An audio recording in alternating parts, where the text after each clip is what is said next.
Pay close attention. What you're about to see is Bible prophecy being fulfilled.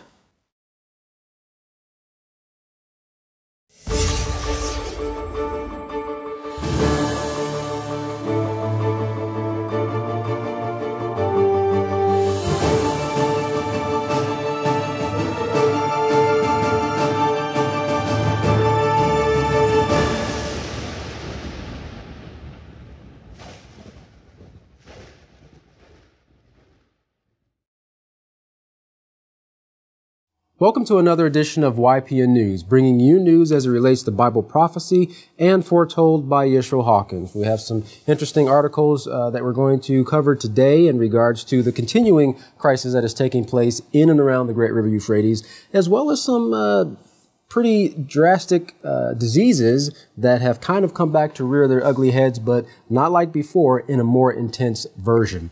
But today in the news, we continue our coverage of the jihadist group ISIS, or Islamic State of Syria in Iraq, as they were planning to march on Baghdad. Well, those plans have been put on hold. They have taken over the most of the country's western border, occupying 4 cities and 3 checkpoints on the border with Syria and Jordan. Now, just 60 kilometers from the front line of the ISIS front in the Kurdish capital, the Iraqi city of Erbil, there is an eerie calm. Kurdish soldiers are now in control in territory that used to be disputed, but no one seems to think that jihadist forces will march on them and their town. Now, one man, a barber, said, "I have full faith in the forces. They won't let anything happen." Well, for some Iraqis, the prospect of a divided Iraq was a welcome one. Another man said, "It may be that Iraq will have to be divided. We'll have our area and the Sunnis and Shias will have their area. We have oil. We have a strong army." Well, they may have oil, but as the Iraqi army battles with ISIS, the country's largest oil refinery, it seems that oil is starting to run scarce. Now, in fact, one of the things that you'll notice in Erbil is the long lines at the fueling stations and some people just camping out overnight just to get a spot in line. Authorities have limited the fueling to 30 liters, less than what it takes to fill 2 tanks. Now, in fact, it's quite an unusual sight as Kurdish police are posted at the gas stations just to keep the fights from breaking out. Residents say there hasn't been fuel lines like this since the U.S.-led invasion on Iraq in 2003. People are stocking up on fuel, thinking it's going to get a lot worse before it gets any better. In fact, as many refugees flee the war and bloodshed, they feel that if something doesn't change, Iraq will be a country of orphans and widows. Bleak future. Now, concerning that bloodshed, Kurdish forces managed to hold back the ISIS front in one area, but not before they managed to slaughter a small town, killing solely on the basis of their religion. One man witnessed his father gunned down right in front of him. Now, he said, "What can I say? I hope to fight them. If I saw just one of them, I would kill them with my hands. Not just me, but all my people, all the village." So stirring up so much hatred and retaliation. Right. Yeah. Now, these same villagers were once driven from their lands, and the Iraq War of 2003 saw them actually regain that. Now that dispossession has come once again. The young men are flocking right now to take up arms. Millions who fled have ended up in refugee camps, and religious leaders are actually calling for even more resistance. In Kirkuk, events are driving Iraq into deeper chaos as a suicide bomber tried to enter a market in a Kurdish district and wound up killing 5 people. Now, after that bomb, police were on edge, fearing another attack by ISIS fighters. And not only the police are on edge in fear, but actually the whole city is. And that is the power of ISIS to spread that fear.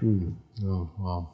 Now, for our next report, we go to our field correspondent, Larry McGee, who is reporting on the Syrian crisis. Now, Larry, this has been going on for quite some time, quite a few years now. What does the progress look like? How is the infrastructure? Can you tell us what's really the situation like there in Syria? The circumstances definitely haven't improved, Jeff. The rebellion in Syria has been surging for more than 4 years now and has destroyed and consumed the lives of over 160,000 people in the process. Reporters were able to make it into Aleppo this week, which with its 2 million inhabitants is Syria's largest city and is currently divided between those who support the government and those who are helping to overthrow it. The journey into the city is no easy task, however, since the city's major highway is a war zone. The drive from the Syrian capital of Damascus into Aleppo used to take under 4 hours. It now requires the larger part of a day, with most traffic having been transferred to small, unpaved back roads guarded by military officials for safety. Inside Aleppo, City Hall is the largest structure, a fact which the city's governor says has made it a very big target. To serve as proof, every window of the building's 16th floor has been blown out, and Mohammed Akkad, the city's leader, is afraid to stand in front of his sandbagged office window because of the ever-present threat of sniper fire from surrounding neighborhoods. The government structure has been struck 200 times by mortar and rocket fire as a part of the ongoing confrontation between Islamic insurgents, who are now reported to occupy as much as 55% of the city, and the government officials who are working to resist them. The rebellion has caused many refugees to flock to Aleppo seeking safety, bringing with them a heavy strain on the city's resources. Governor Akkad, armed with an AK-47, provided reporters with a guided tour of the war-torn city, the damages of which were apparent and unmistakable. High unemployment, no sanitation, limited access to water, and every day spent fighting brings an ever-increasing number of additional problems with an absolute absence of any solutions. For YPN News, I'm Larry McGee. The time, Jeff. Back to you. Well, we appreciate your report, Larry. Well, doesn't seem like many things are any better since the war. That's right. Well, nearly 40 years old, but as deadly as ever, the Ebola virus is back in the news. A recent outbreak in the West African countries of Guinea and Liberia has many people concerned about just how far it may spread.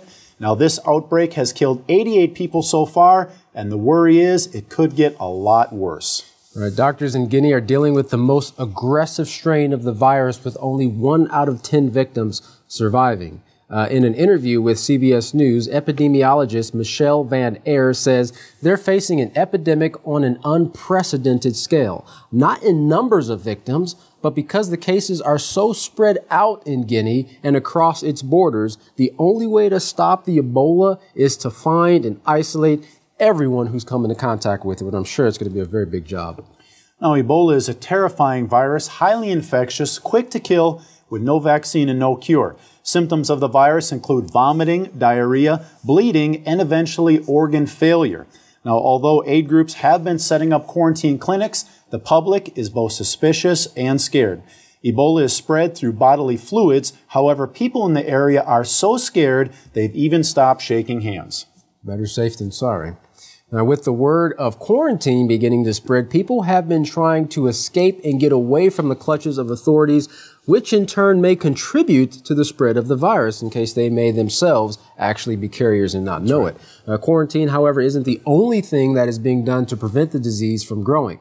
Guinea has started banning bushmeat from bats, monkeys, and apes, a possible source of Ebola, and educating people on how to stay alive. Wow.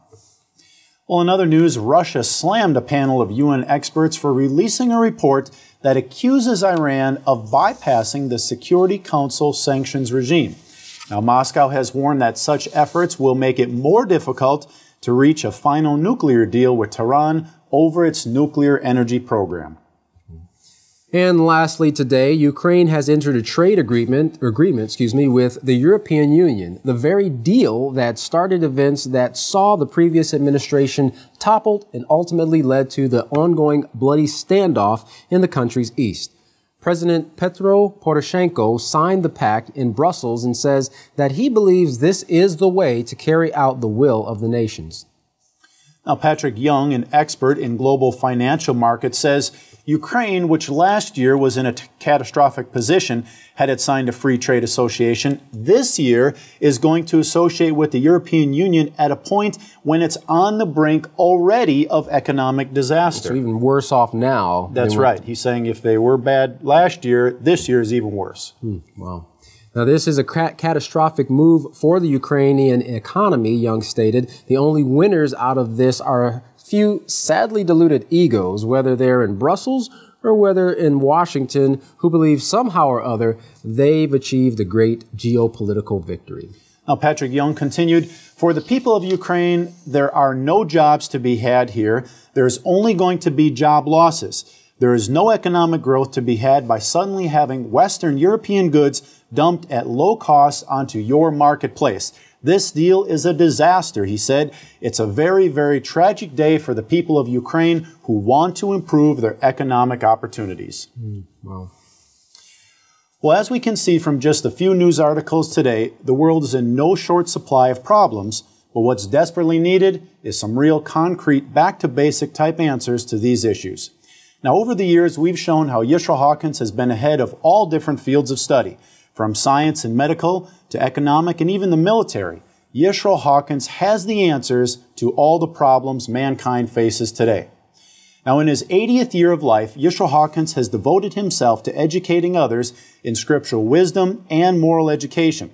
Each year, Yisrael Hawkins publishes and preaches enough information to fill volumes of books that would have even the most educated doctor on the edge of his seat wanting to read more.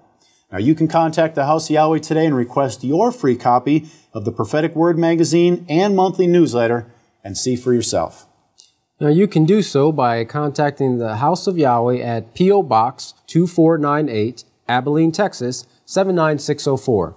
You can also call them at 1-800-613-9494 or visit them on any of their websites at www.yahweh.com, www.yisraelhawkins.com, or www.yahwehsbranch.com. You can also email them at info@yahweh.com. And for all calls outside the United States, please dial the number on your screen. Well, don't go anywhere. Up next is Yisrael Hawkins. From all of us here at YPN News, I'm Jeffrey Heimerman. And I'm Katan Alexander. Thanks for watching.